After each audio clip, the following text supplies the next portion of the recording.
کسر میزان. ما روی مترونوممون یه بخشی داریم که نوشته 2/4. زیر در واقع اون عددی که نوشته پایینش یه کسر میزان داریم که اینجا نوشته 2/4. 2 رو باز میکنم، عددهای مختلفی داره، 1 2 3 4 5 6 7 8. اون پایینی رو باز میکنم، 4. دوباره 1 2 3 4 5 6 7 8. مخرج که 4 نشون دهنده نوت‌های سیاهه. صورت که 2 باشه نشون دهنده 2 ضرب. در هر میزان 2 ضرب داریم. اگر دقت کرده باشید روی مترونوم صدا متفاوته. ما مترونوم رو تنظیم میکنیم روی 60. عددی که اون بالا نوشته میشه 60، از این به بعد بهش میگیم تمپو.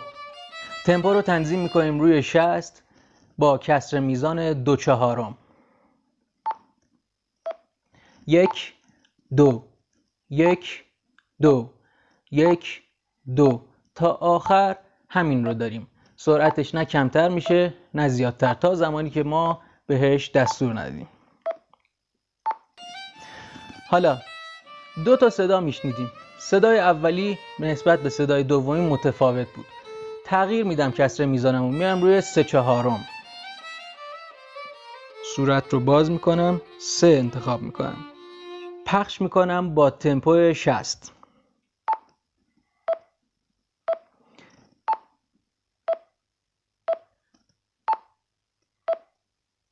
ضرب ابتدا صداش متفاوته. 1 2 3 1 2 3 تا بی نهایت همینه. حالا کسر میزانم رو تغییر میدم، 4/4. تفاوتش رو بشنویم.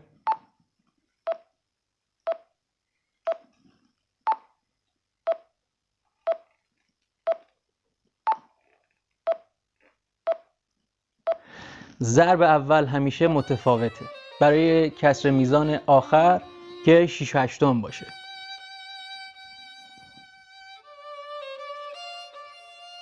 شیش و 8 رو بررسی میکنیم. مخرجمون تغییر کرد، شد 8. وقتی مخرج تغییر کنه بشه 8، در هر میزان ما مقدار نوت چنگ رو داریم که میشنویم. حالا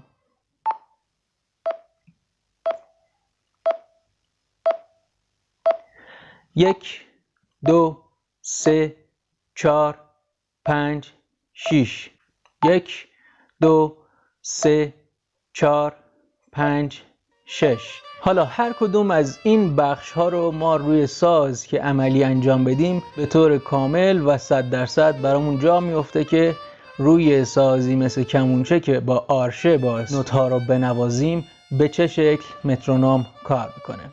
متشکرم. موسیقی رو راحت یاد بگیرید. آقای فراز.